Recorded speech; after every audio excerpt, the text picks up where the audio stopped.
Punya Bihari.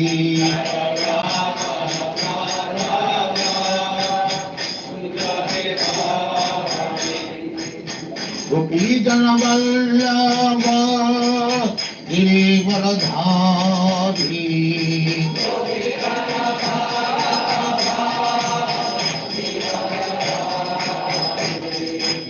Gopi Jana Vallabha Girivaradhari.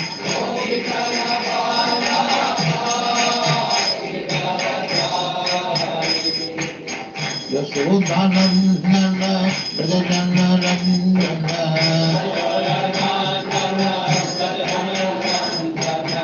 Yasodhanandana Brajajana Randana.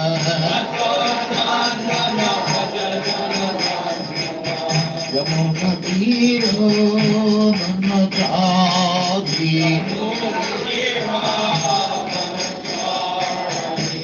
Yamuna Tiro Dhanachari.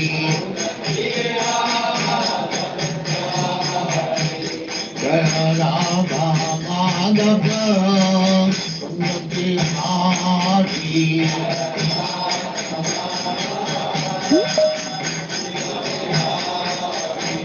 Jaya Radha Madhava Kunja Bihari.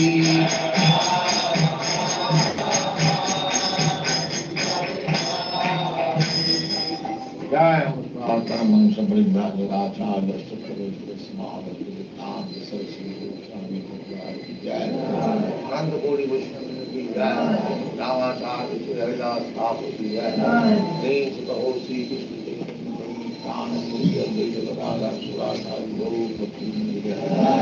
Sri Radha Krishna Gopala Sam Kanda Radha Kanda Ki Jai Vrindavan Dham Ki Jai Navadip Dham Ki Jai Ganga Mai Ki Jai Jamuna Mai Ki Jai Madhuraka Dham Ki Jai Swami Bhaktivinoda Ki Jai. All glories to the Excellency. All glories to the Excellency. Thank you very much. All glories to you,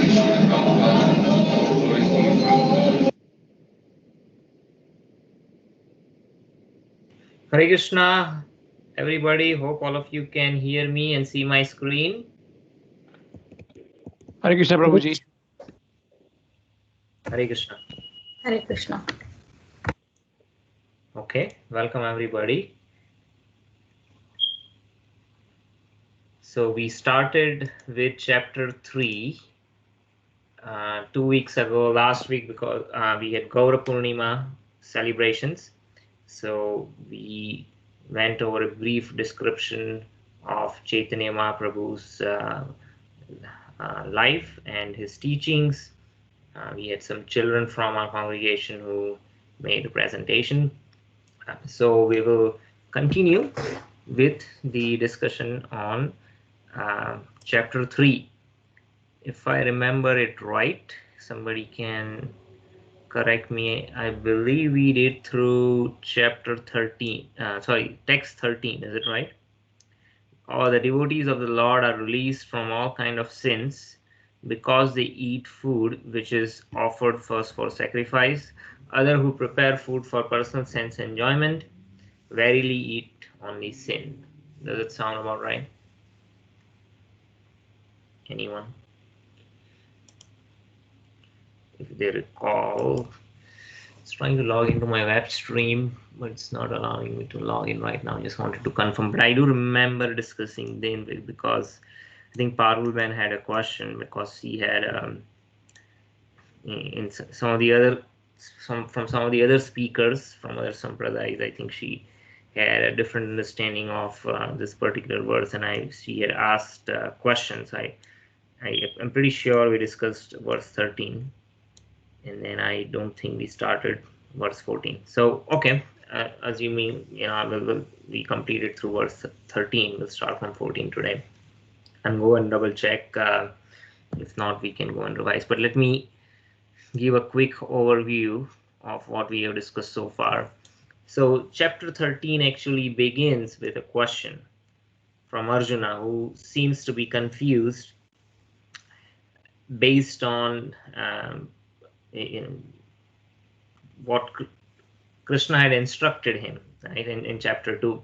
And primarily he's confused because of the words, it seems, that Krishna used, where he is using words like Buddhi Yoga, which appears quite frequently in second chapter. And so when Arjuna hears that, it seems to him that the whole purpose of this, or the essence of Krishna's instruction, was that one should ultimately come to the understanding of why one is performing one's duties, what is the ultimate purpose, who the beneficiary is, right?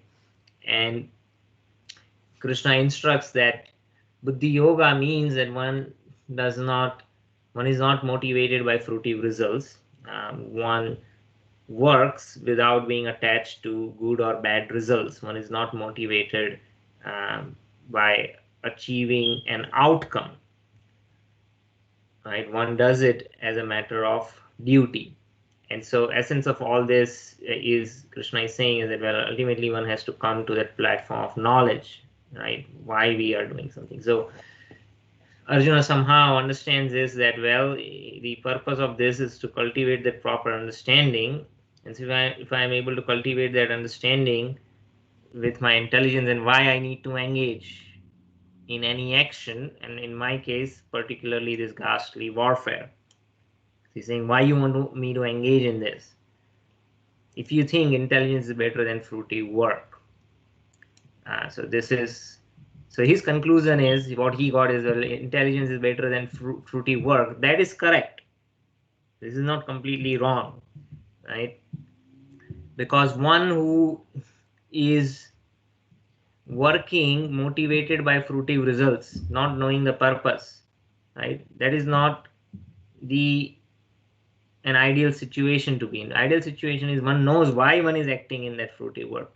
The thing is that Arjuna thought that these two were exclusive. One is working with fruitive intention, right? And the other, Buddhi Yoga, means one has the proper understanding, right? The point that he's missing is that it's not exclusive. When one has proper intelligence, that doesn't mean that one stops working. It's just that one is not motivated by fruitive mentality, trying to achieve something. That doesn't mean one stops working. But somehow Arjuna gets that understanding, because Krishna is using the word Buddhi Yoga, and then he's using what's the other thing he's calling Yoginam, right? So later, yeah, Sankhya Yoga. So Sankhya Yoga, he's using two words in the second chapter, Sankhya Yoga and Buddhi Yoga, right? So Sankhya is analytical study, right? What is the difference between body and the soul? By analysis, by deliberation, right? And then Buddhi Yoga actually is referring to Karma Yoga, but because Arjuna is confused, then Krishna then in text number 3 is saying that, hey, I have already told you there are two classes of men, right? One, those who are inclined by philosophical speculation. So these are the Sankhya Yogis, which is described in second chapter.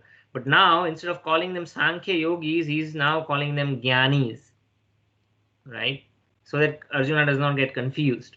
And then the Buddhi Yogis, that means those who are actually working with proper application of intelligence. Why one has to work, for what purpose, who is the beneficiary. Those are actually Karma Yogis. So if you look at the Sanskrit, here Krishna is then using the words. What is he calling? He says Jnana Yogena Sankhyana. So he says what I called as Sankhya Yogis are actually Jnanis. Those are philosophical speculators. If you think of Jnana Yoga as Arjuna is understanding, because maybe Arjuna's understanding got corrupted because of the corrupt understanding of Sankhya Yoga in the society at large, right? If you talk to most people who have read Bhagavad Gita, maybe superficially, and those who don't come from a Vaishnava Sampradaya, when they talk about Jnana Yoga, they think of Jnana Yoga as something exclusive to Bhakti. They don't, they study entire Bhagavad Gita, but the Bhakti is out. The devotional aspect is out. They somehow miss it. And so when they talk about jnana yoga, that means you just understand things, analyze it, right? But then those become, their understanding is that you just become an armchair speculator, kind of. They don't obviously call them armchair speculators, but just simply analyzing but not acting, right? But ultimately the purpose of jnana properly is to act, right? So to avoid that confusion, Krishna is now saying that actually what I called Sankhyanam, those are jnana yogis. And the purpose of, they focus on knowledge, but actually when there is bhakti, the ultimate that knowledge has to transform into action, right? And the buddhi yogis that I was referring, Krishna is saying, so here he did not use the word, but yogi nam, that's the only other yogi he is referring in the second chapter. Sankhya yogi and buddhi yogi. So Sankhya is referred over here. So obviously the other yogi that is being referred to over here is the buddhi yogi. So now instead of calling them buddhi yogi, he's calling karma yogi. So this is much easier to understand. This change of terminology to remove Arjuna's confusion and to put emphasis that actually buddhi yogi, when I'm talking about buddhi yogi, I'm talking about karma yogis. It means it's not just simply you analyze, right?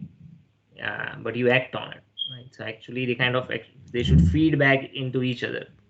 On the platform of knowledge, one should act, right? So that is how the discussion proceeds ahead.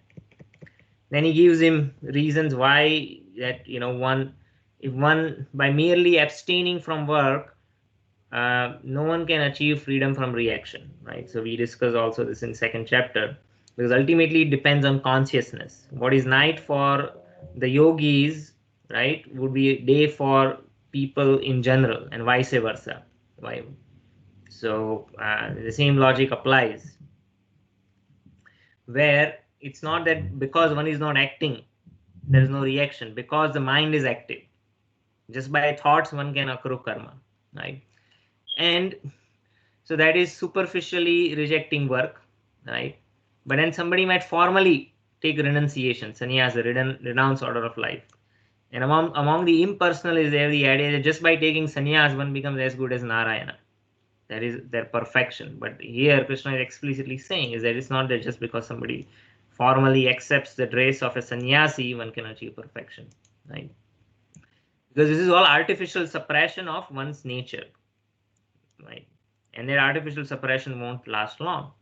So there's a famous politician in India right now, he was a sannyasi at some point in time. But generally when you take renounce order of life, you don't come back to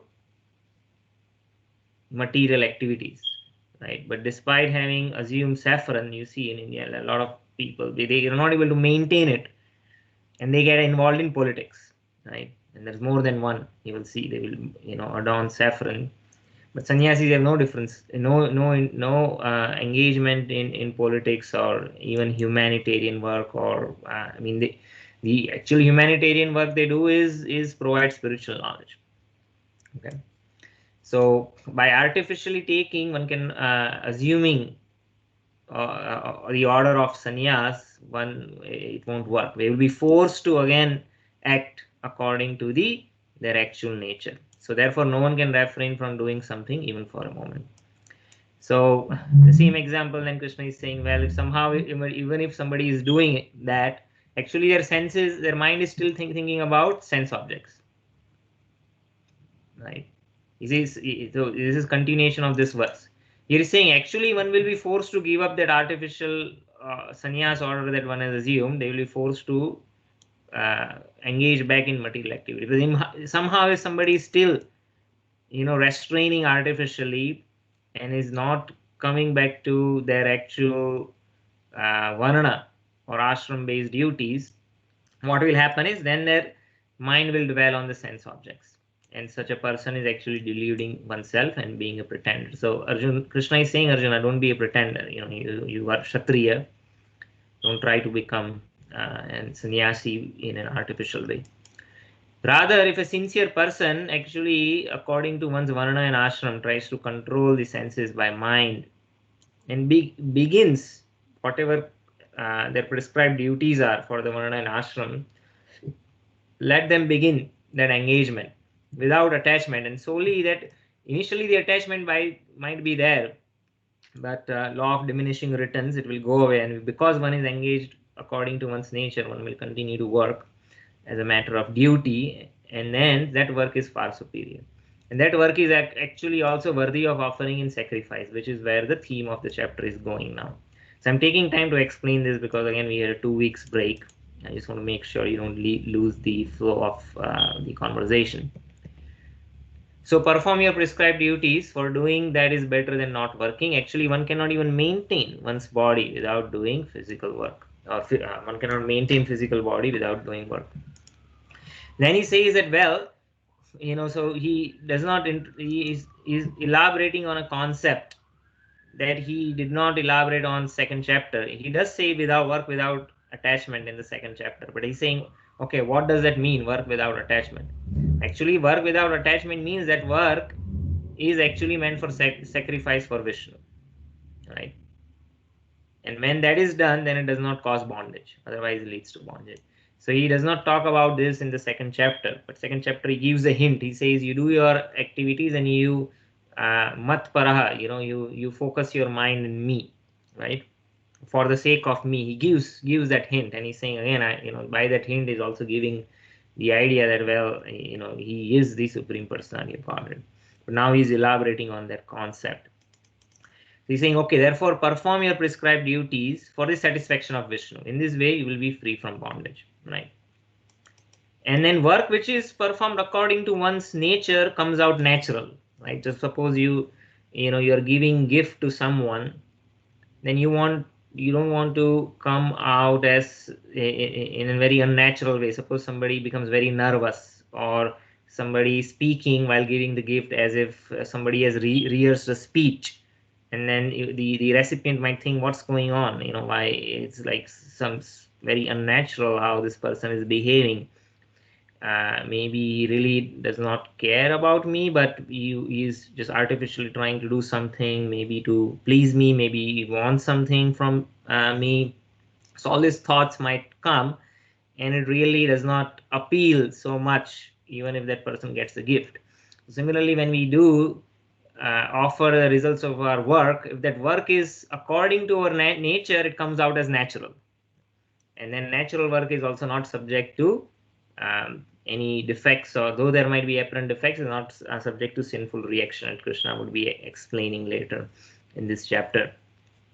So it's like bhoga. When you offer bhoga to Krishna, that bhoga should be worthy of offering, right? It should be of good quality, it should be fresh, it should not be eaten.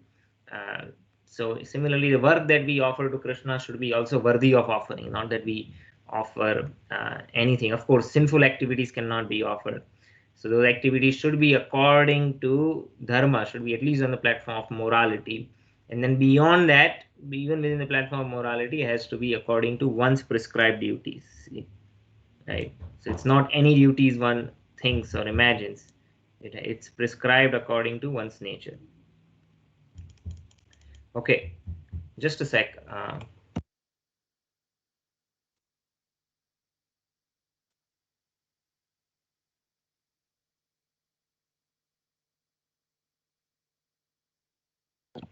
Sorry about that.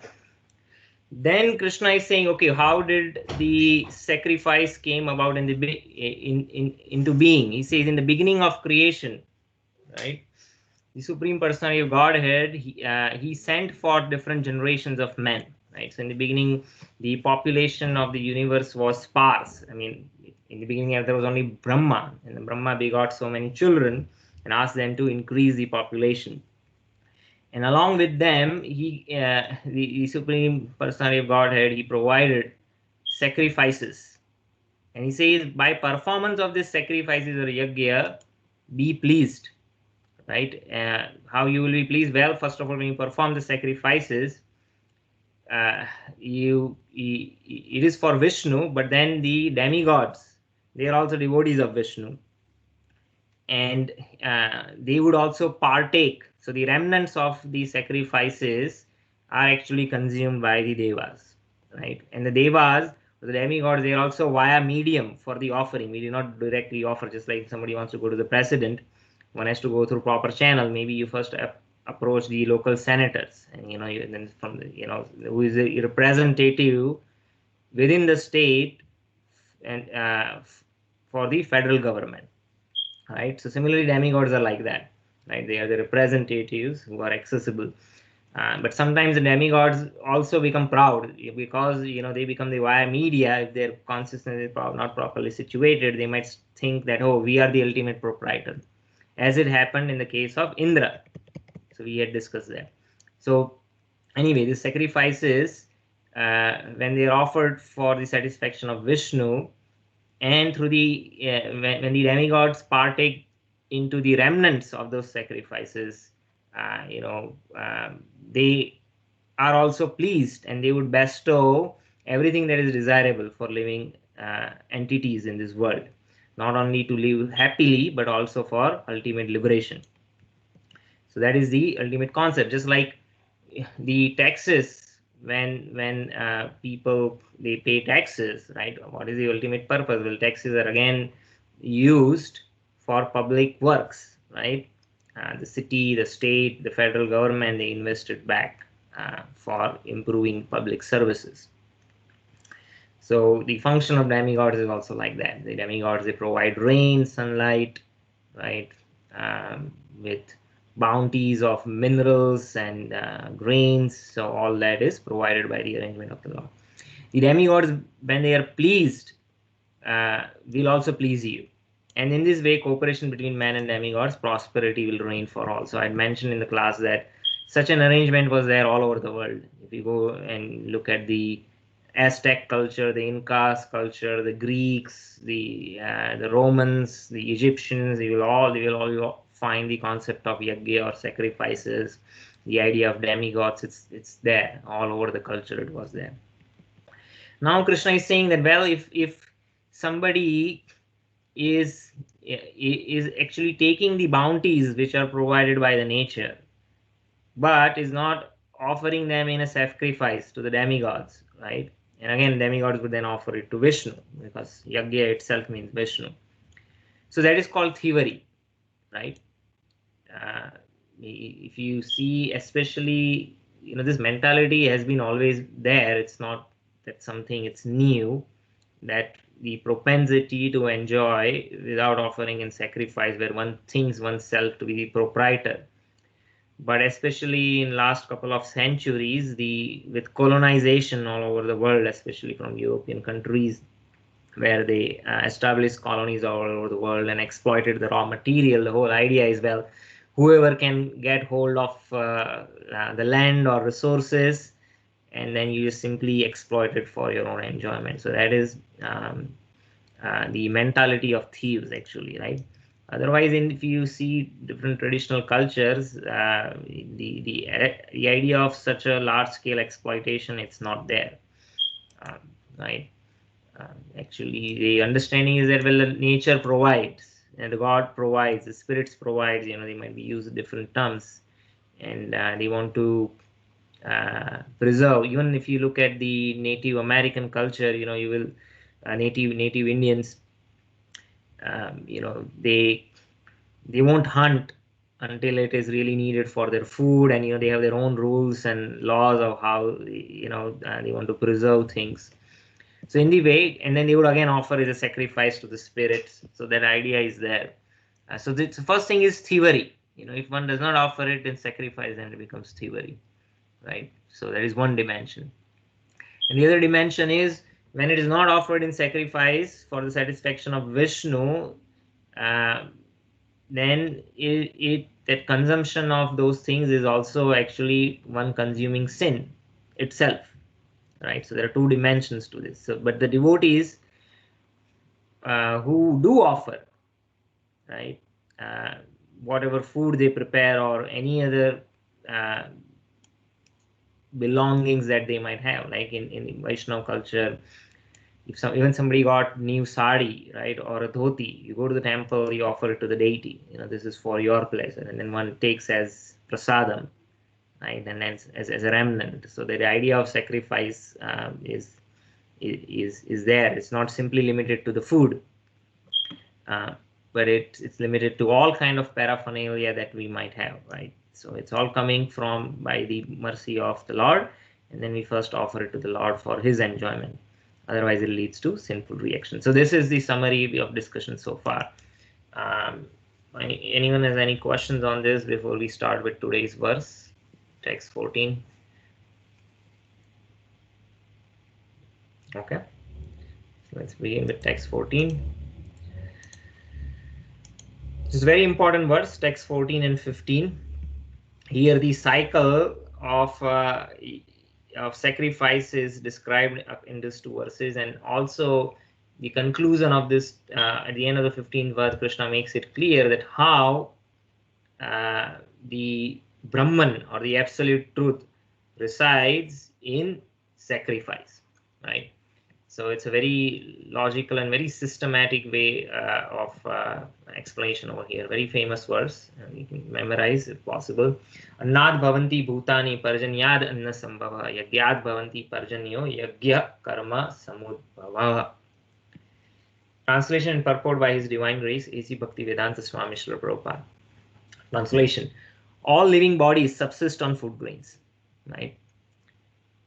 And how are the food grains produced? Well, they're produced because of the rains. And rains are produced by performance of yagya. And yagya is born of prescribed duties. There's a lot to unpack over here. But everyone accepts that living entities, they subside. They live on food grains, especially human form of life. We are dependent on grains. Now, there are other animals, they might, some of them do consume grains also. Cattle, they might consume hay also. But they're deers and they might just eat grass or leaves, right? But specifically, anna, it could have a lot of meanings, right? Anna could just refer to food in general, but anna specifically refers to grains. And this is in reference to human beings. How we know? Because other animals cannot perform yagya, right? So here when it says living bodies, it's referring to specifically to human beings. Okay, so in this verse, it does not refer to any living entities. Srila Prabhupada is elaborating just to make sure, right? But if you look at the Sanskrit, it is understood we are talking about humans. It does not say anywhere over here. Because, as I said, only humans can perform sacrifice. Anyway, so we need food grains. Even those who consume meat, or they primarily eat, if they are consuming cattle. Well, how do they raise cattle, right? The cattle is raised, the cattle consumes grains, right? Of course, Vedic culture, it's sacrifice, or sorry, consumption of meat is proscribed. It's not allowed. Especially for in the Vaishnava culture. Sometimes Gomed Yagya, Swamed Yagya, those yagyas are there. In the prior ages before Kali Yuga, the Brahmanas, by the dint of their powers or piety, they would bring that animal back to life in a young body. Generally, they would sacrifice an old animal and they would bring it back to life. Of course, that's not possible because that purity is lost in the present age. And so in the Kali Yuga, Shastras explicitly say, actually, in Kali Yuga, Gomeg Yagya, Swamed Yagya should not be performed. So if you take the direct meaning, we consume food grains, right? Vegetarian diet.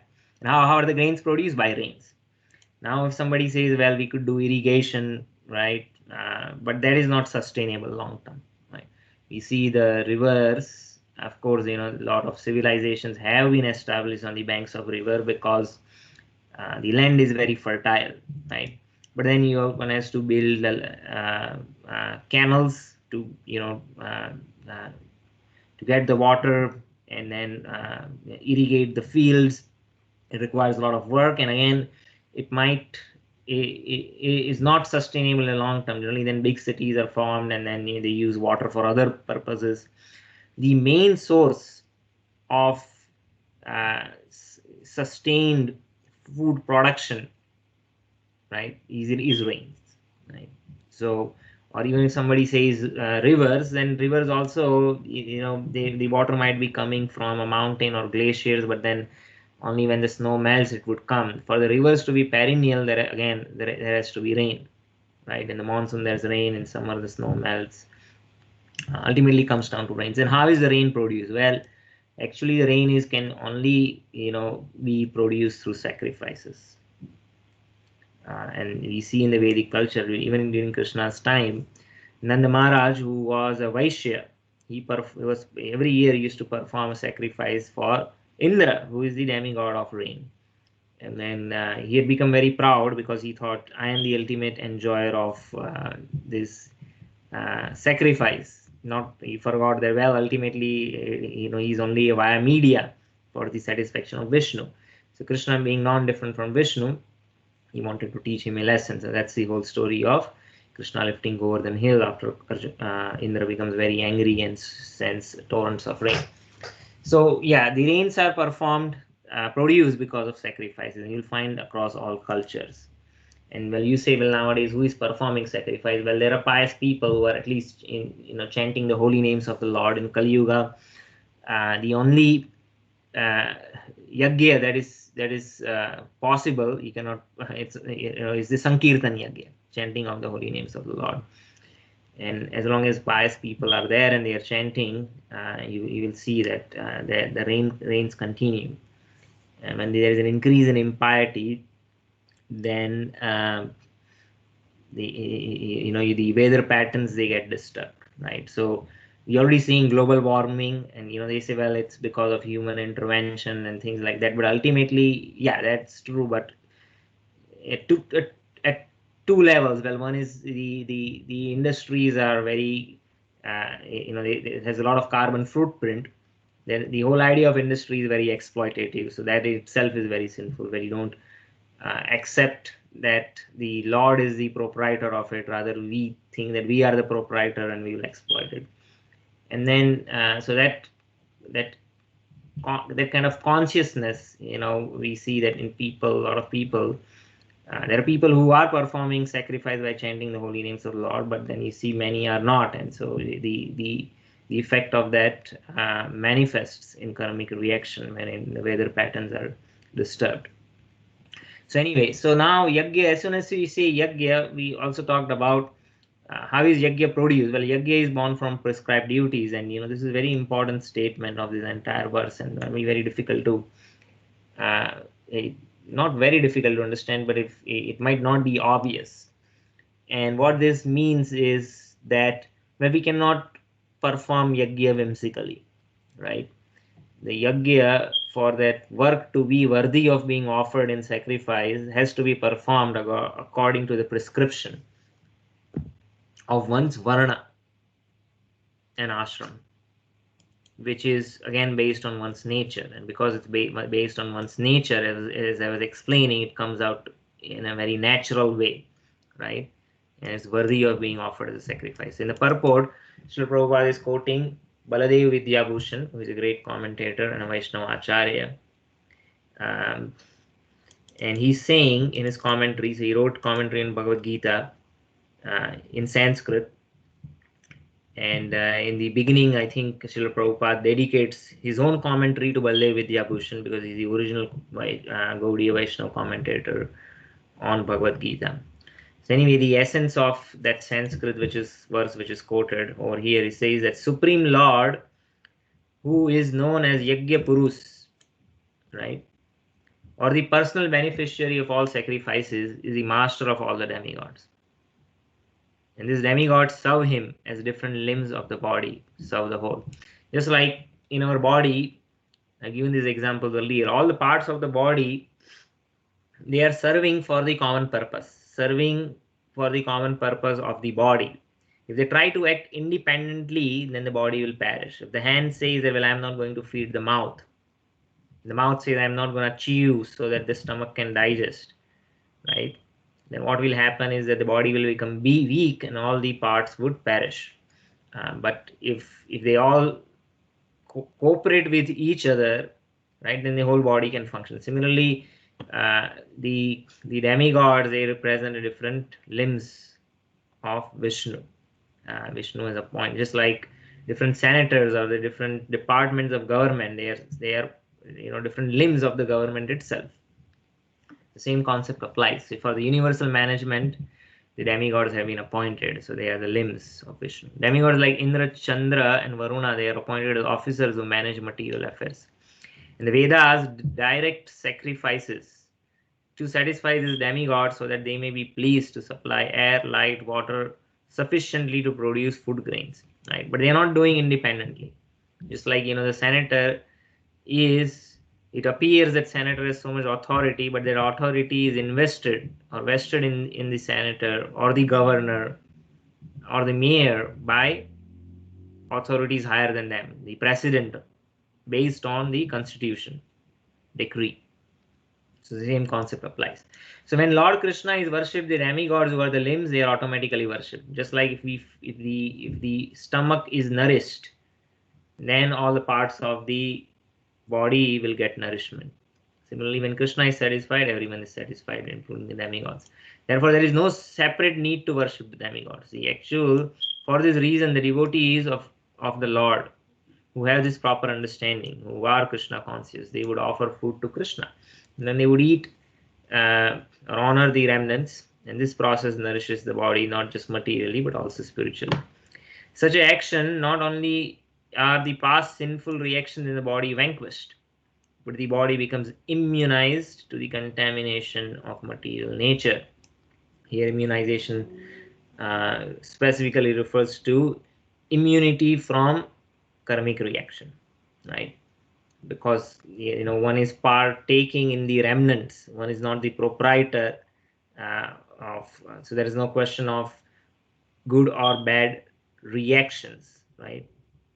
Krishna is the proprietor. Just like I've given this example many times, that when a soldier goes to fight, and when the soldier is acting as per the commands directed by the superiors, so even if the soldier kills the enemy or in the process might get killed, right, in either way it is success, right? If the soldier dies, then he would get a medal of bravery, right? His family would be taken care of. And then even if the soldier shows bravery and conquers the enemy, then again that soldier is honored. The same soldier comes back to his hometown, and as we see often in this country, people, they go crazy or whatever reason, and the shootouts happen, and he just goes and whimsically kills someone. Then the same soldier is subject to punishment, because now the soldier is not acting on a higher authority, right? He is acting out of one's own accord. And so similarly, when one does not consider oneself as a proprietor, considers Vishnu as a proprietor, there is no question of reaction, right? So this applies to everything. That's why yajna, the whole process of yajna is to free us from the cycle of karmic reaction. And not only that, actually beyond that, the element of bhakti is there. And so when one is at an advanced understanding, it's not something that one does simply to get free from karmic reaction. Rather, one does it for satisfaction of Vishnu, genuinely, without even thinking whether I'll get karmic reaction or not. But the natural byproduct of that is that the karmic reaction doesn't happen. So, here's an example which is analogy that I think all of us can relate. It's appropriate to the pandemic situation we're going through. But when there is an epidemic disease, an antiseptic vaccine protects a person from the attack of such an epidemic. Similarly, food offered to Lord Vishnu and then taken by us makes us sufficiently resistant to material affection. And one who is accustomed to this practice is called a devotee of the Lord. So it's an important analogy in the sense that when one is vaccinated, even if one is exposed to the viruses, right, or the pathogens, then one is not affected by it. So what is the analogy over here is that, see, Arjuna was saying, hey, the work that you're asking me to do has a lot of defects, right? You're asking me to fight against my superiors, my elders, my grandfather, my teacher, who are worthy of respect, and the outcome of this war is that all the men, when they will die, the woman might be exploited. Who's going to take care of the children? There would be unwanted population. So It doesn't look like a good activity to do, right? And this is in case of Arjuna, but later on in the 18th chapter, finally Krishna eventually will explain, well, that Sarva Arambi Doshena Dhumen Agni Iva Anavrita. Every endeavor is covered, it has faults, just like fire is covered by smoke. So fire is desirable, right? Why we want fire? Because fire provides heat and light.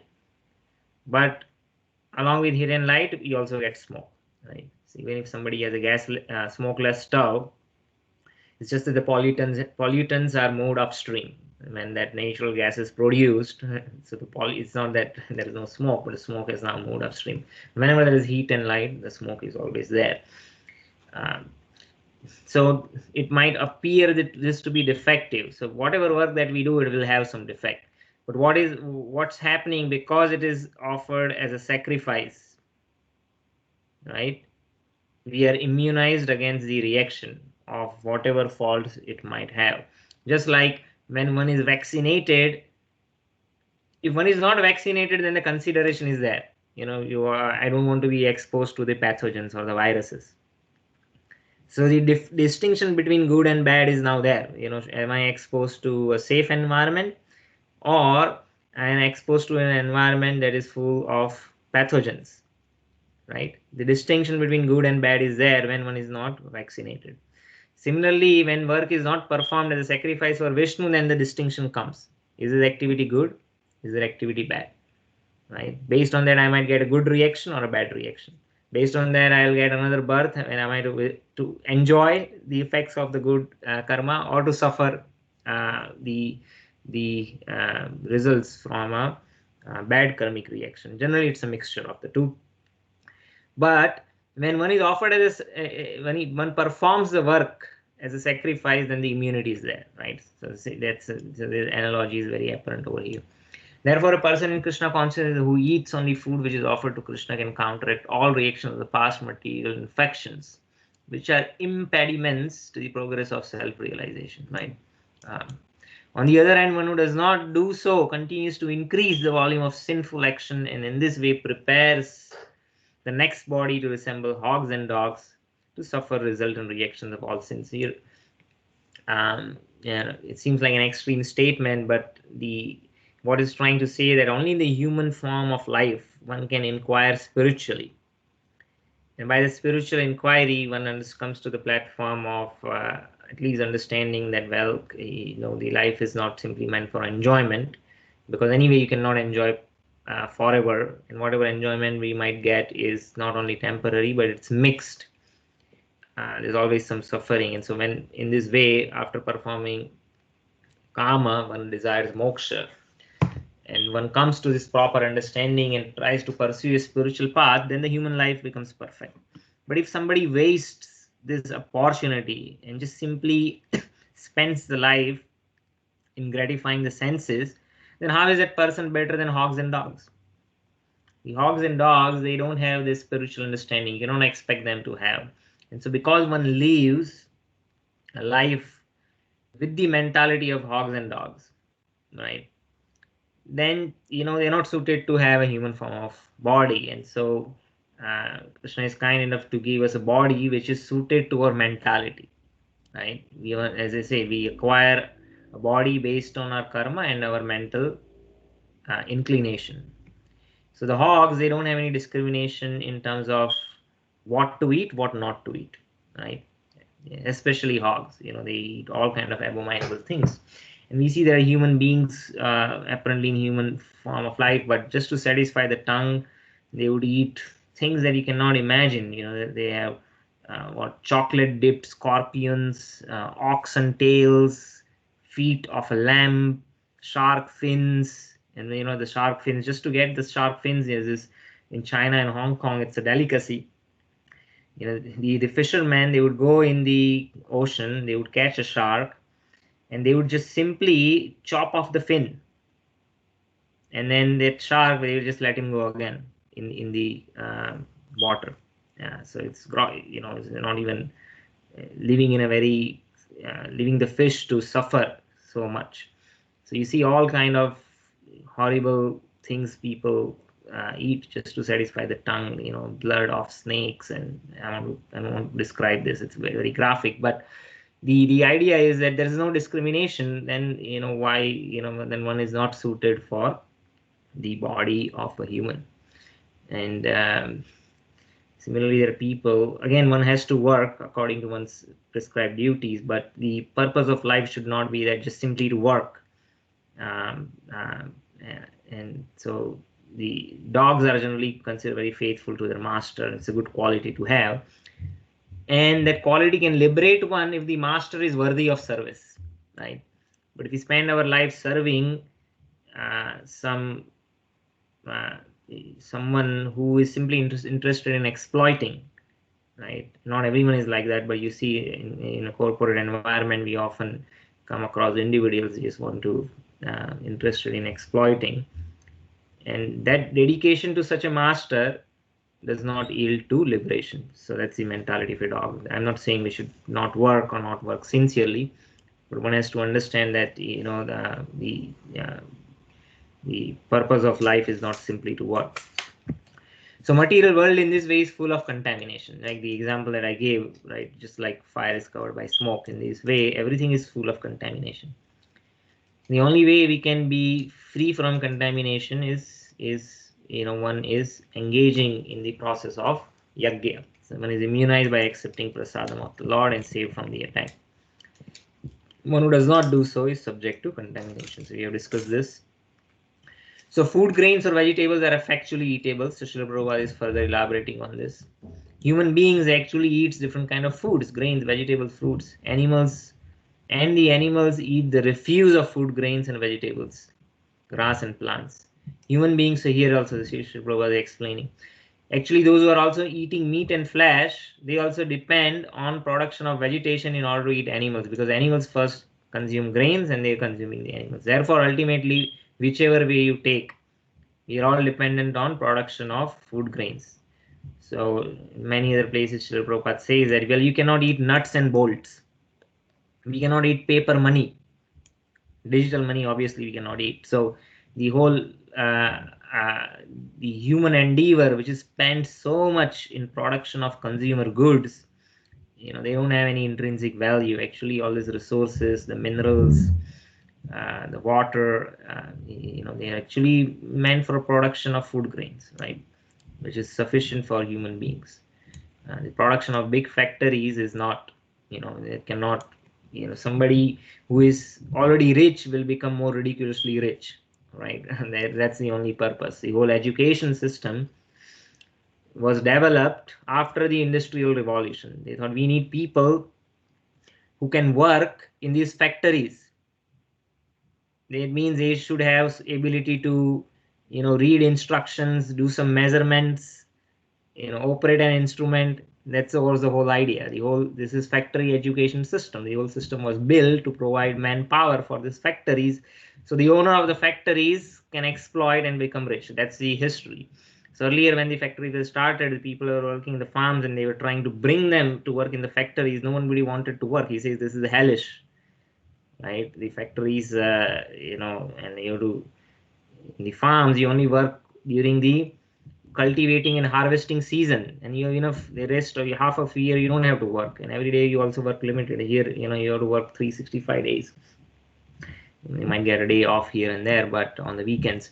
But the whole idea was that, well, those who were actually raised on the farm, they had no interest in coming to the factories initially, and they said, well, if we teach their children, and you know, but they have to teach under some other pretext. They not say we're gonna so that you can work in a factory, but the idea is, well, we'll provide them knowledge so that, hey, you can know how to read and write, and you know, it's a good quality to have. And that's how they were attracted. They said, oh, well, you know, they can learn and maybe engage in arts or reading scriptures or whatever. But then, because they spend significant time in education, then they don't have the attachment to the farm now, and they, you know, they have no practical experience with farming, and then the obvious, and the option of working in a factory, they are more inclined to that. That's the whole thing. It started. Now people who have no experience with working in the farm, it's so difficult going back to the farm. It's a whole history. You can look it up, factory model of education. This is, scholars have written about it. But anyway, so that's the whole idea. It's very recent if you look at the history of the mankind, last couple of 100 years. But before that, for millions of years, people just used to live without factories.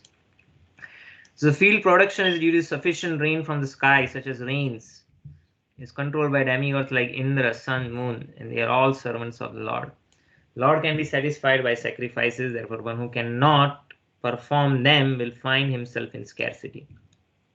That is the law of nature. Yajna, especially Sankirtan Yajna prescribed for this age, must be performed to save us at least from the scarcity of food supply. And many past times, I think there was one time in Cleveland, Ohio, somewhere in the Midwest, maybe in early 80s, and there was this devotee. He was invited on a radio show, and then apparently for many years actually there was no rain in that area, and the host of the radio show asked, like, hey, can you make the rain happen? And then the devotee said, well, if you perform yajna, the rain can happen, and the best yajna is chanting of the holy names. So the devotee actually intended only to engage everyone in chanting the holy names of the Lord. He said, can I request that everyone who is on the radio show to chant after me? So he chanted started chanting Hare Krishna Mahamantra. And then he chanted, and the radio host repeated, and all the people, you don't know for sure, but many of them would have joined in chanting. And then somebody called in, and he says,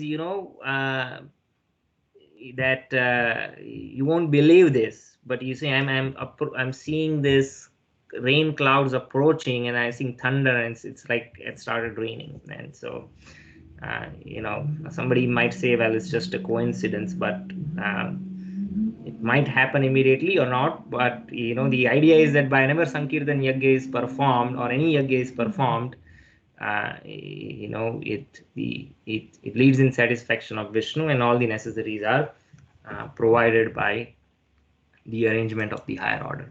Even in Hyderabad in 70s, when Srila Prabhupada was visiting, there was a drought, and the chief minister presented the situation. Prabhupada was just visiting, and he just said, well, chant, you perform this mass Harinam Sankirtan all over the towns, and that's what he prescribed. So anyway, that's the sum and substance of verse 14. Anyone has any questions before we move on? Verse 15 is actually continuation of the same idea, but I'll take a pause. I've been talking. Anyone wants to make a question or comment before we proceed? Okay. Yeah, Kashyap, Prabhu. No, I just wanted to say I don't have any questions. Okay. Sure. So, see, if we for the sake of continuation, he says, see, all living bodies subsist on food grains, right? Food grains which are produced from rains. Where does rain come from? Because of sacrifice. And sacrifice is born out of prescribed duties. You have to perform our prescribed duties. Now, where does the prescribed duties come from? The chain is not over. The entire explanation is there. So that's what we're going to read in verse number 15. So karma, yajna, the last line was yajna karma samudbhavam. Yajna comes from karma. Now where does the karma come from? Karma means prescribed duties here. Here, that's what it means. So karma brahmodbhavam vidhi brahma akshara samudbhavam tasmat sarvagatam brahmam nityam yajna pratishthitam. So he says these prescribed duties or the regulated activities which are prescribed. Where are they prescribed? They're prescribed in the Vedas. Now where do the Vedas come from? Well, Vedas directly come from the Supreme Personality of Godhead, or the Supreme Brahman. In this way, the presence of the Supreme Personality of Godhead, or this transcendental presence, is situated in the sacrifice, right? Because the Lord is situated in the Vedas, because Vedas come from Krishna.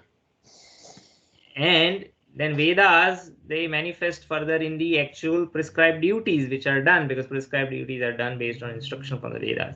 And that prescribed duties, right, are done for the satisfaction of Vishnu, right? So that is yagya. So the yagya, so that's why yagya is transcendental. So in this way also one can understand that it's not simply a mental concoction, but that yagya is divine. So the purport Srila Prabhupada mentioned that yagyartha karma, or the necessity of work for the satisfaction of Krishna only, is more expressly stated in this verse. We have to work for the satisfaction of Yagya Purus, Vishnu. Then we must find out the direction of work. What work I should perform, right? Well, that is given in the Vedas, right? This is presented in the Transcendental Vedas. So Vedas are therefore the codes of working direction. Anything performed without the direction of Vedas is called vikarma, or unauthorized work, sinful work. Therefore, one should always take direction from Vedas. And sinful work is not worthy of offering in sacrifice. That's what actually Krishna means when he says Yagya is born of prescribed duties. Why does he say that? Right? Because it's not prescribed duties and it's vikarma. Vikarma is sinful, and something that is sinful is not worthy of offering in sacrifice. So Yagya cannot be performed whimsically. Therefore, one should always take direction from the Vedas to be saved from the reaction of the work. As one has to work in ordinary life by the direction of the state, right? See, in ordinary our day-to-day experience also, it's not that I can perform any activity, right? I cannot do anything illegal. It has to be legal. Even if it is legal, I have to get proper licenses. I have to be registered as a business. I have to get an EIN number, right? I have to follow the codes for employment. I have to pay my taxes. Even if I'm doing something legal, I have to follow the process. The same thing applies. Similarly, one has to work under the direction of the supreme state of the Lord. Such direction in the Vedas are directly manifested from the breathing of the Supreme Personality of Godhead. So Vedas originally were only one word, Om, the Omkar. The Omkar then got further manifested into variegated instructions. So this is mystical, because everything Krishna does is mystical. So the Vedas are manifested directly from the breathing of the Supreme Personality of Godhead. We see that in incarnations like Hayagriva, and the horse-shaped incarnation of the Lord is the protector of the Vedas. So it is said the four Vedas, namely Rig, Yajur, Sama and Atharva, they are all emanations from the breathing of the Supreme Personality of Godhead. This is from Brihad Aranyaka Upanishad 4.5.11. The Supreme Lord is omnipotent. That means he has all potencies that we can conceive, and even those we cannot conceive. And so simply by breathing he can speak, right? In our case, we need different senses for performing different activities. In case of spiritual beings, Krishna, or even the residents of spiritual world, living entities who are liberated, who are associates of the Lord, they can perform activities of any of the five senses by any of the five senses. That means by nose they can perform the activity of tongue or ear, or by ear just by hearing. That means just as soon as I hear the sound of an object, I can, just by hearing the sound, say for instance, let's say gulab jamun. As soon as I hear the word sound, hear that sound, I can experience eating it, smelling it, touching it, right? Just by hearing. It's not in imagination. You actually, your hunger is satisfied, your tongue is satisfied, you actually experience it. So it seems very mystical. You can explain there is a one might say, well, how is that possible? Well, the explanation of that is there in Sankhya philosophy, which is understanding matter. Of course, this is not matter; it's all spirit. But by understanding how matter works in this world, we can further comment on how things are in the spiritual world. I won't go that into right now. It would be a diversion from the topic, but This is stated in the scriptures. It can be explained technically as well, but we won't go there in this class. So this is also confirmed in Brahma Samhita. Angani yasya sakelendriya vritti manti pashyanti panti kalayanti chiram jaganti. So Angani yasya sakelendriya, by Anga, all yasya sakelendriya, all the indriyas, vritti manti, they can perform the actions of any other senses. So senses, the actions, each of his senses can perform the actions of all other senses. In other words, Lord can speak through his breathing. He can impregnate the material world by his eyes. In fact, it is said that he glanced over the material nature and thus fathered all the living entities. So in the beginning, there is Mahat Tattva, which is, you can call it primordial matter, matter in which it has not the distinction of earth, water, fire, air, ether, mind, intelligence, ego, all that has not come about. It's primordial. It's kind of all fused together.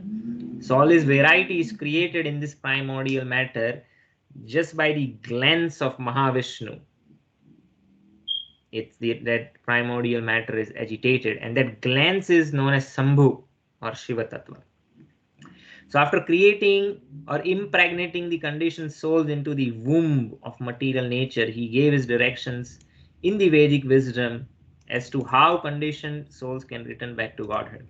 So the souls, they are impregnated because they wanted to enjoy independently of Krishna. And of course, sometimes the child is very obstinate and wants to just do what it has decided to do. Then a kind father will say, okay, let him experience. But at the same time, it kind of creates a controlled environment in the sense that, okay, but he's always willing to have the child back, right? So when the Lord is impregnating, it's not that he is, casting us over here in vengeance or anything like that. Rather, he's very considerate and eager to have us back. And so he also provides us the means to come back, and that is a Vedic wisdom that he provides through the Vedas, and in all ages he sends different empowered personalities to explain that Vedic wisdom, how to apply in that time, place, and situation, and he's always very eager to have us back. So that is the understanding of this excerpt. He should always remember that the conditioned soul in the material nature are very eager for material enjoyment. We should always remember, yeah. But the Vedic directions are so made that one can satisfy our perverted desires, right? So we have those desires. So initially, as I said, we begin with the desire to gratify that sense enjoyment. But the gradual process or the system is arranged in such a nice way that eventually will purify of our perversion. And then we can, after having engaged in lower propensities, we can be purified of our desires, and we can return eventually back to Godhead, having finished our so-called enjoyment. So just like sometimes a child, we all experience as parents, they find pleasures in things which we seem it's trivial, but for them it's very pleasing. But one who has a mature intelligence, they understand it's childish. Of course, we don't want to stop them, right? I mean, it's pleasing to us also when we see children enjoying in that fashion. But if you objectively analyze, that pleasure, it's a mental concoction. So similarly, what we think is a serious business, right, from Krishna's perspective, is a childish mentality. And so when we have, finished our so-called childish enjoyment and we gain a spiritual wisdom, then we can attempt to go back, just like child having engaged in these childish propensities in the park, and it's done. Well, say his father says it's time to go back home, right? It's time for dinner. So when one gains, and after the child gets bored, sometimes might do silly things like throwing stones or plucking flowers and leaves, and or digging out a root, all kind of things. but then eventually they think they get bored and like, okay, let's go home. So that's our situation, just on a different scale. So therefore, the conditioned souls must try to follow the process of yajna by becoming Krishna conscious. Even those who have not followed the Vedic injunctions, right, may adopt the principles of Krishna consciousness, and that will take the place of the performance of Vedic yajnas or karmas. In essence, Prabhupada is saying is that in Kali Yuga, we cannot perform the yajnas the way they are prescribed in the Vedas, and so we have to apply it according to time, place, and circumstances. But there are instructions in the Vedas of what that means for the age of Kali. I mean, there are things which are proscribed. There's something that should not be done, right? And then there is Yuga Dharma. Each Yuga there is a Dharma. In Satya Yuga, the Dharma is Dhyana, meditation. Treta Yuga, the Dharma is Yajna, specifically Yajna of Dravya. That means we offer oblations of different grains and ghee and other milk products, sometimes even animal sacrifices. And then Dwapara Yuga, the prescribed dharma is deity worship, and Kali Yuga is Nama Sankirtan. So that is the best yajna, the primary yajna that can be performed in this age. Okay, so these are two important verses. I know I spent a lot of time over here, but I think it's very important to understand and get the understanding right. Any questions on verse number 15? 14 and 15 are in a sequence, as I mentioned earlier, and completes the entire cycle of karma. Before we proceed to verse 16, I'll take a pause. Prabhuji, can you explain the second sentence? If we have to work for the satisfaction of the Yagna Purusha, Vishnu, then we must find out the direction of work in Brahman or the transcendental Vedas.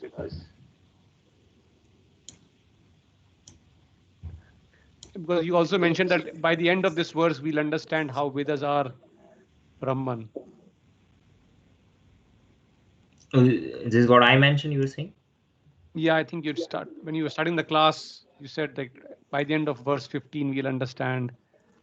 Yeah, we understand that how the Brahman pervades everywhere. Yeah. See, all pervading Brahman, or the Brahman means absolute truth.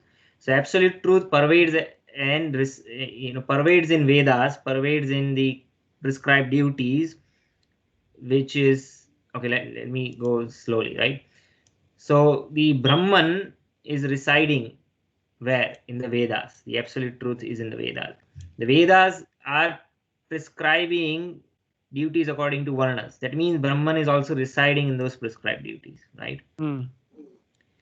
And the activity we are performing are according to those prescribed duties. When we do that, then Brahman is residing in those activities. When those activities are then offered as a sacrifice for satisfaction of Vishnu, which is yajna, then Brahman is residing in the yajna. So that's why Krishna is saying, consequently, all pervading Brahman or transcendence is eternally situated in the acts of sacrifice. So that's what I meant. I'm sorry if I had misstated, but I believe what I was saying is that Brahman actually resides in sacrifice, and that's what I was saying. By end of verse 15, that's what we'll understand. Okay, yeah, maybe I got it wrong. Yeah, thank you. Now it's clear. Okay, you want me to explain this line, or is it? No, I think I got this, Prabhuji. Okay. Any other questions? So how I mean, is there any place that we know why the soul that actually departed from the actual super soul, or why did they decided to have that enjoyment when it is true that all the enjoyment is there with the super soul itself? And why did they have the desire to explore something that is part of a ignorant world?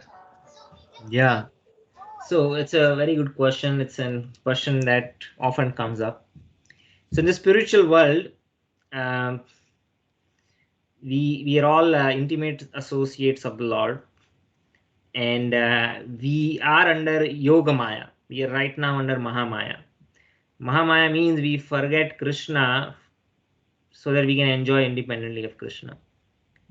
in the spiritual world, we forget Krishna.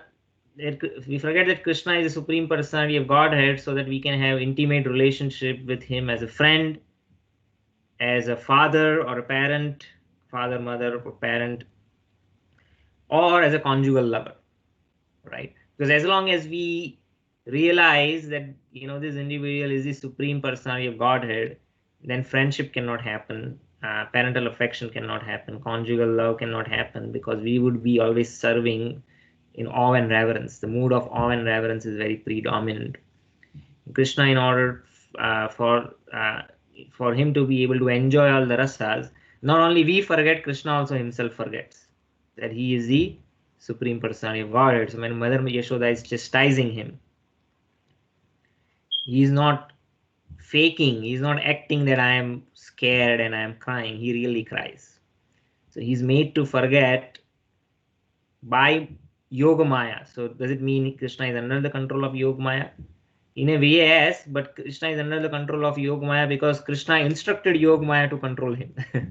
So you see, so ultimately Krishna is not in control of anyone except the love of his pure devotees. So when he likes to be, he is controlled by not by any authority, but because of love and devotion. And so Krishna allows himself to be tied because he's overcome by the love of Mother Yashoda. Now, when that knowledge is not there, that Krishna is the supreme personality of Godhead, so of course the satisfaction is there. There are different emotions that are also there, but they're all in relation to Krishna.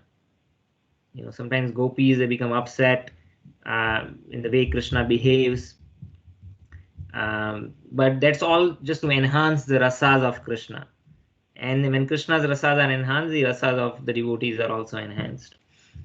Now, at some point in time, for whatever reason, because we don't know that Krishna is the supreme personality of Godhead, or we are made to forget for the pleasures of Krishna, for a moment we might think, oh, Krishna always does this, and he does something that we don't like, and that's just part of the pastimes. But as soon as we think, and then we think like that, and we say, I don't have anything to do with Krishna. I would rather be just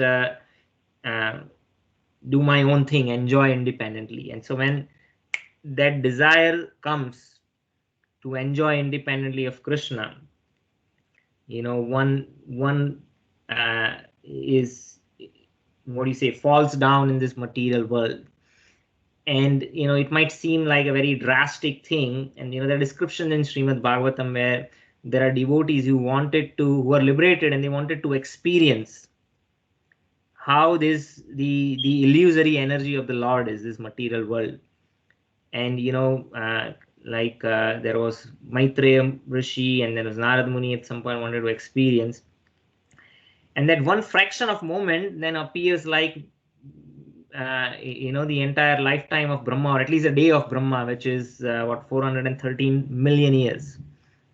And we see that Maitreya Muni was floating in the waters of devastation, right, for the entire night of Brahma, which is the 4 yugas multiplied 1,000 times, which is also the time of the day. So the point here is that we kind of go through this experience of falling down in this material world when the time dilates, in the sense that as we go across different dimensions, time kind of slows down.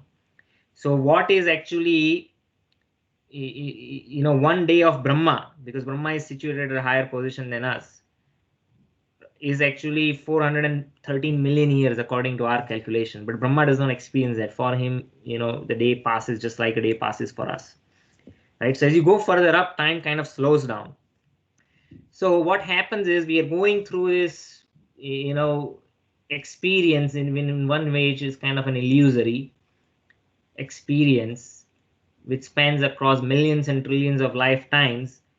But eventually when we go back to Godhead, it's only back like a fraction of second. For just fraction of second, we had a feeling to enjoy independently of Krishna. And we got diverted. But when we are back, we are back at where we kind of never left that position. You can think of it in that fashion, because in spiritual world there is no time. Time is there is no kala chakra. The seasons change, or the time of the day changes according to the kind of pleasures and pastimes Krishna desires to experience. But there is no kala chakra in the sense that the days go according to a regular cadence. It's not a clockwise mechanical fashion that the time moves. Time is actually serving Krishna by facilitating those pastimes. So in that sense, time does not exist or in the spiritual world.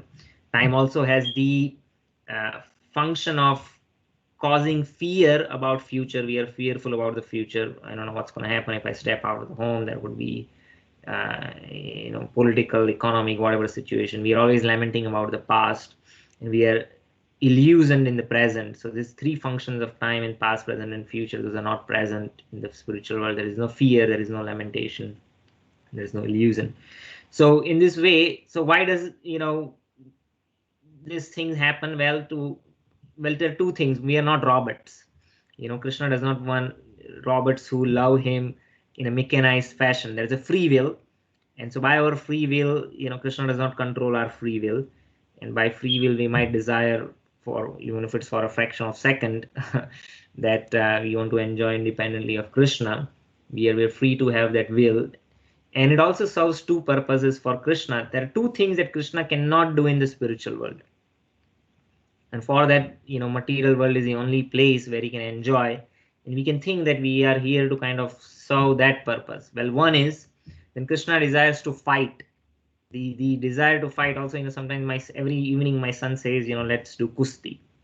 Right? So where is that desire coming from? Well, it's coming because everything comes from Supreme Lord. That desire is there in the Supreme Lord also. Now Krishna wants to fight. Who is going to fight with him? Everyone is his devotee over there.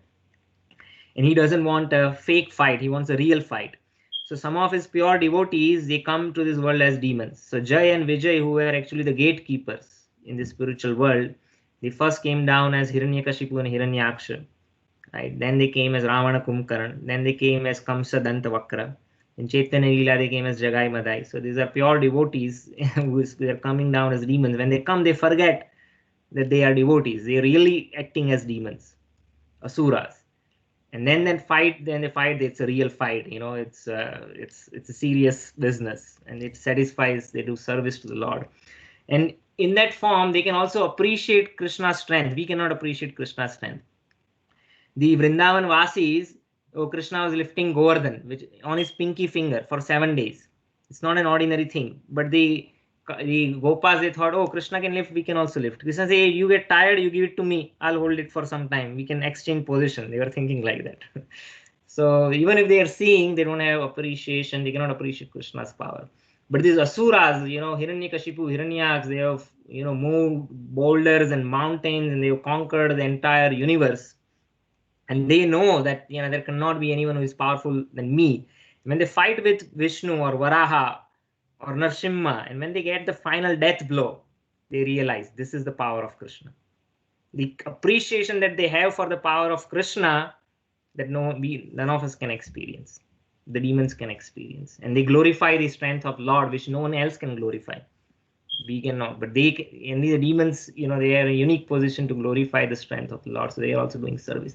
So that's one purpose. The desire to fight is satisfied.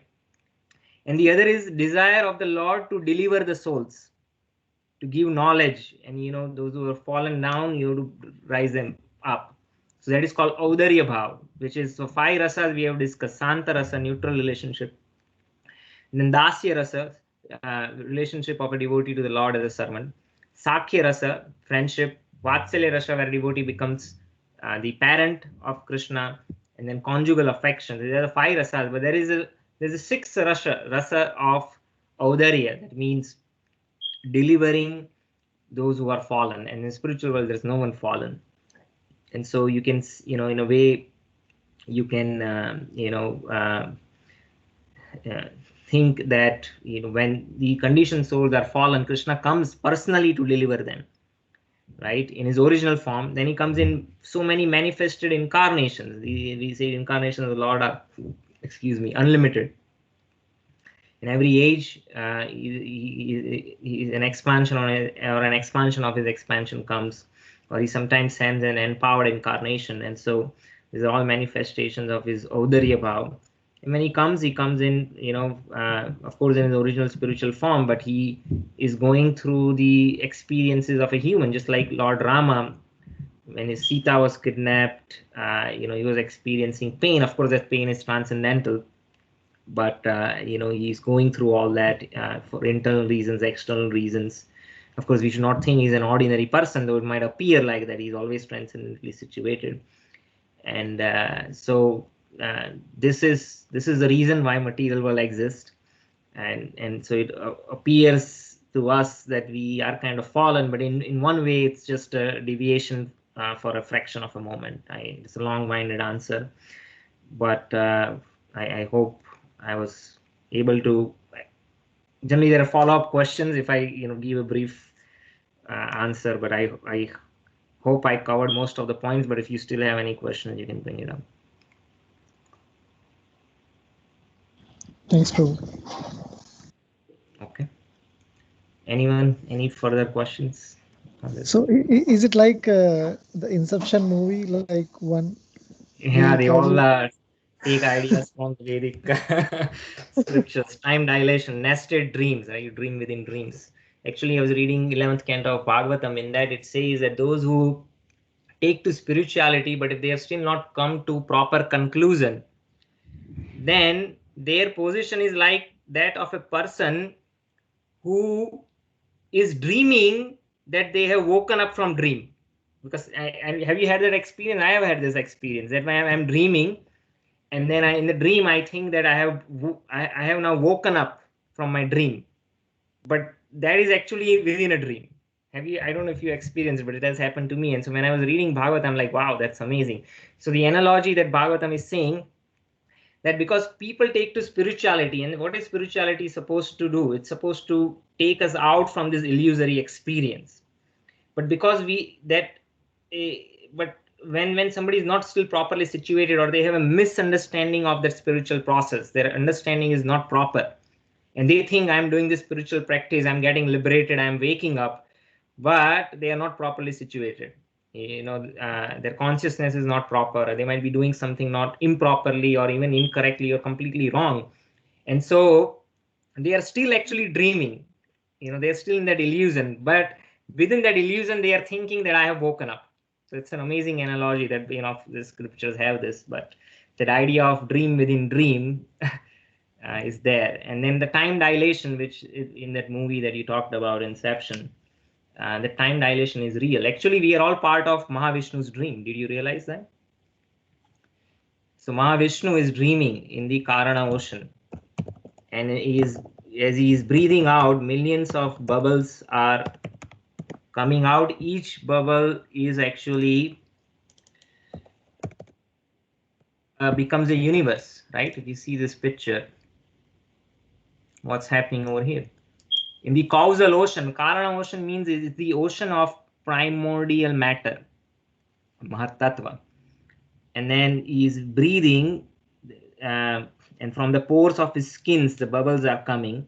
Each bubble becomes one universe, right? And then within this universe, there are so many planetary systems. Now the time dilates. In the spiritual world, time is not moving. And what is one breath for Vishnu? Within one breath of Vishnu, this bubble is formed, and when he breathes again back in, next moment, the bubble bursts. So the lifespan of Brahma, which according to his time is 100 years. So Brahma's 100 years is just one breath of Mahavishnu. This is all happening in his dream. He's sleeping and he's dreaming. So so all these experiences, you can see, it's a part of Mahavishnu's dream. So we are within Mahavishnu's dream, what we are experiencing right now. So in now that the sense, time Prabhuji, dilation, as you said, time is slower, like, which means, so for Lord Brahma, time is slower than the time that is for us. But exactly. for Mahavishnu, the time is even slower, because Yes. 100 years of Brahma is 1 second or one breath Exactly. of And in Mahavishnu. spiritual world, time does not move. So it's zero. Yeah. Right? Yeah. And now for Brahma, what is 100 years? That might be and even demigods, they have different lifespans. So there, the for demigods, our 6 months is like 12 hours for them, their daytime. So that's why we have this Dev Uthi Agyaras, when and then you have Dev Sayani Agyaras.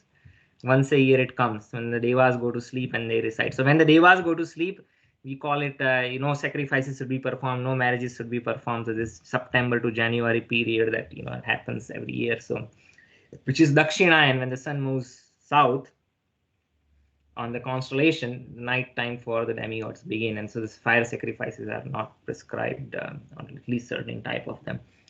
So depending on, just like if a disk is spinning, if you remember high school physics class, there's two concepts: the concept of angular velocity and a radial velocity.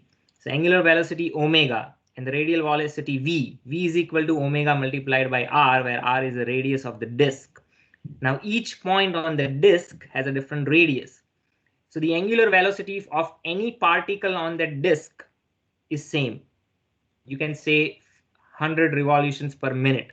That applies to every single, that is angular velocity, applies to every single point on the disk, but the radial velocity is different. That means v equals omega multiplied by r. So the farther the particle is away from the center of the axis, the velocity is higher. That means the point on the periphery moves much more faster than the point which is near to the axis. It moves slower. And the point at the axis does not move at all, right? But they all have the same angular velocity, but the radial velocity is 0 at the center and highest at the periphery. Similarly, time also has two velocities, angular and radial. You can think of it. So the center is the spiritual world.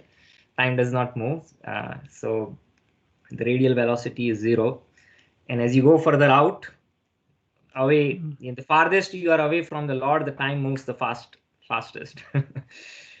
So Brahma is much more closer. He's a devotee of the Lord. And so as we get closer to the reality, the time slows down. There's another way to look at it. But amazing, Prabhuji.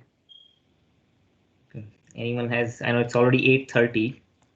If there are any further questions we can take, or else we'll conclude and we'll continue next time. Maulik, I will record the session. We recorded, I'll post it. I know I have a couple of lectures to post if whatever you missed. I don't know if your daylight time changed or not, but you're saying your daylight would change, so then you have some confusion of time. But yes, 7 p.m. Friday evenings will continue. Okay. Any other questions anyone has? No. Thank you, everybody. Hare Krishna. All praise to Srila Prabhupada. Hare Krishna, Prabhuji. Hare Krishna. Thank you so much. Krishna. Thank you, Prabhuji. Hare Krishna. Thank you. Hare Krishna. Hare Krishna. Hare Krishna.